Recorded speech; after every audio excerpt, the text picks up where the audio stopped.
Imagine a place that tells a story spanning centuries, where culture and nature intertwine to create something truly extraordinary. That's the beauty of UNESCO World Heritage Sites. I'm Abigail, and this is Global Treasures, the podcast that covers the history, travel tips, and legends surrounding one of the 1,248 World Heritage Sites each episode. These places have been identified as having universal cultural or natural significance that is so exceptional that it transcends national boundaries and is of importance to present and future generations. Welcome to Season 3. Together, we'll explore the 27 sites that UNESCO added in 1980. Thank you for listening to Global Treasures. I appreciate all of your support, and you can continue to support us by subscribing at Apple Podcasts, Spotify, Podbean, or whatever platform you're listening from. You can also follow me on TikTok and Facebook. I'd also be incredibly grateful if you would leave a 5-star review if you like what you hear. Let's take a step back in time together to the 1700s. Picture the most bustling, vibrant city in Latin America. I'm guessing you would think of an urban hub in the center of the country, not a coastal city that's tucked away in the mountains of southeastern Brazil. Today, we know it as Ouro Preto, but the explorers and prospectors of the 18th century called it Vila Rica, which translates to the rich village. Ouro Preto was the very first site in Brazil to be designated as a UNESCO World Heritage Site due to its role as a time capsule of Baroque splendor and a gold rush that changed the world. The story of Ouro Preto began in 1695 when a small stream studded with gold was discovered. By 1711, several small settlements came together to form Vila Rica. The name we use for the site today, Ouro Preto, actually means black gold. This wasn't just a figure of speech. The gold found here was, in fact, covered in a thin layer of iron oxide, giving it a dark appearance. During the 18th century, Ouro Preto was one of the most populated cities in the Americas. At one point, its population was actually higher than New York City's. The wealth created here was astonishing. An estimated 800 tons of gold were sent to Portugal during the 1700s alone. That doesn't even account for the massive amounts of gold that were either smuggled out or stayed in the city to create the breathtaking ornamentation of its many churches. Ornamentation is the use of gold or stained glass windows to represent religious scripture and inspire those who follow the faith and attend the church due to its physical beauty. It's also important to note that gold wasn't the only mineral of value found here. Ouro Preto also has hematite and dolomite, often used in jewelry. Due to the city being so financially affluent and physically remote, it became a draw for European artists and a breeding ground for a unique artistic movement known as Barroco Mineiro. Interestingly, an edict from the Portuguese crown prohibited the establishment of formal religious orders, such as convents or monasteries, within the mining region. It's believed this was done to keep a tighter grip on the gold. But all of this said, who do you think came to save the day? Your everyday, run-of-the-mill citizens of the town. These groups competed to build the most magnificent churches to show their devotion. This led to these churches housing incredible, high-quality art and architecture. Most notably, the Church of São Francesco of Assisi by Aleja Gino. He's considered to be Brazil's greatest colonial sculptor.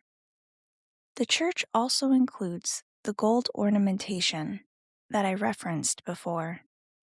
By the late 19th century, the gold mines were running dry. However, the city's legacy was already cemented as the symbolic center of the Brazilian independence movement. In 1789, it was the site of the Inconfidência Mineira, an unsuccessful attempt to separate from Portugal, inspired by the American Revolution.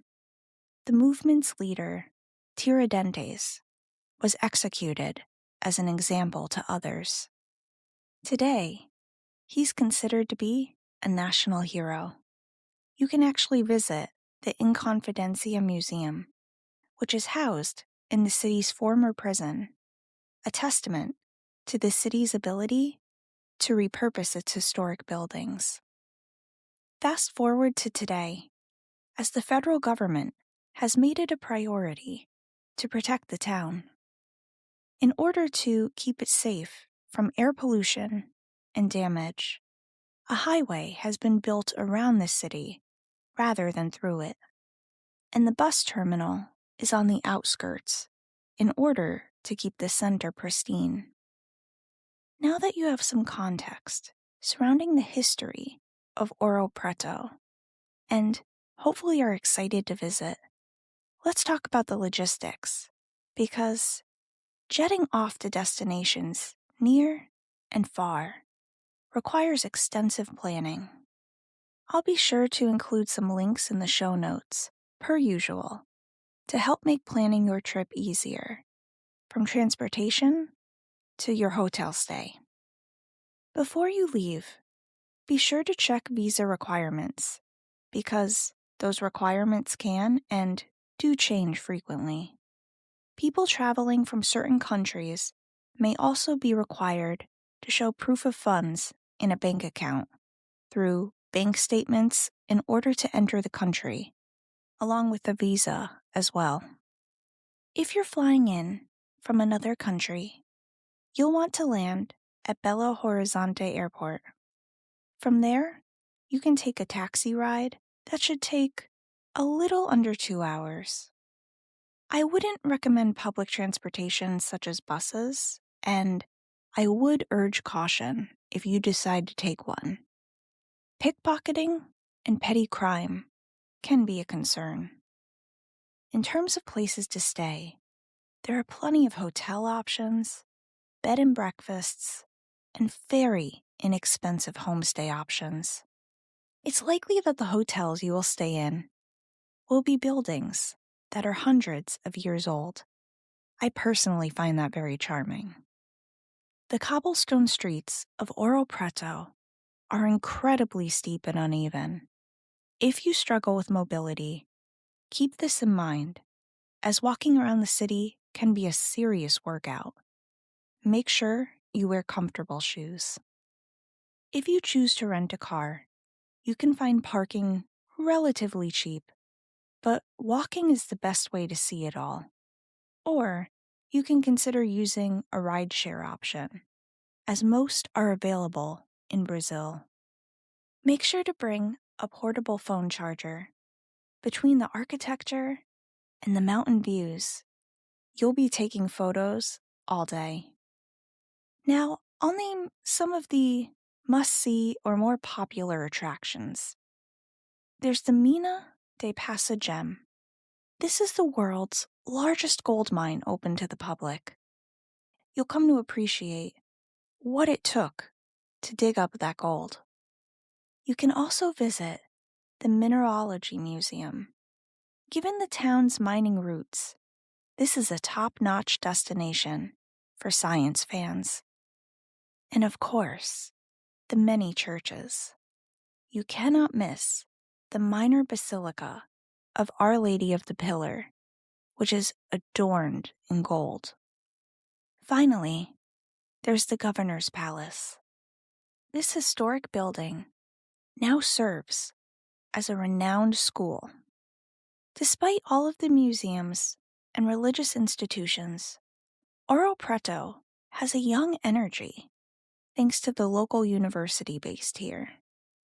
If you want to experience the city at its most vibrant, visit during Carnival, which is usually February or March.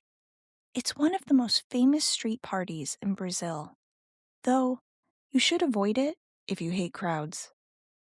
If you decide to visit during that time of the year, you can expect bands, parades, and lots of dancing.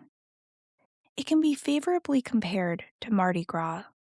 This is a similar celebration held in New Orleans, in the state of Louisiana, in the United States.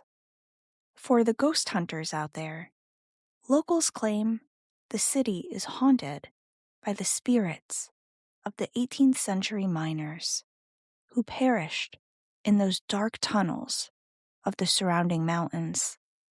It does have a spooky air about it at night. Surprisingly, there aren't any ghost tours offered that I could find. However, you'll find plenty of private cultural walking tours.